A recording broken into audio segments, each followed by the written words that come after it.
సినిమాల దూకుడు ఈ ఏడాది మిస్ అయింది. కానీ ఈ ఇయర్ మరే పండక్కి కూడా సినీ సందడి మిస్ అవ్వదట. ఉగాది, దసరా, దీపావళి, క్రిస్మస్, రంజాన్ ప్రతి సీజన్ కి పావు డజన్ ప్రాజెక్టులు పోటెత్తబోతున్నాయి. పాన్ ఇండియా ప్రయోగాలు దుమ్ము దులపబోతున్నాయి. ఆదిపురుష్ అంటూ ప్రభాస్ చేసిన 3D ప్రయోగం దసరాకు రాబోతోందట. రాధేశ్యా మూవీ మాత్రం మహాశివరాత్రి, ఉగాది మధ్యలో విడుదల కాబోతోంది.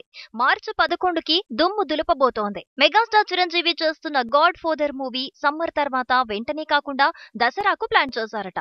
బోలా శంకర్ మూవీని దీపావళికి రిలీజ్ చేస్తారట. మెగాస్టార్ దాడి చేసే టైంలోనే తన తమ్ముడు పవన్ కళ్యాణ్ హరిహర వీరమల్లు రాబోతోందని తెలుస్తోంది. దసరా లేదంటే దీపావళికి ఈ ప్రాజెక్టు విడుదలయ్యేలా కొత్త షెడ్యూల్ ప్లాన్ చేస్తోందట ఫిలిం టీం.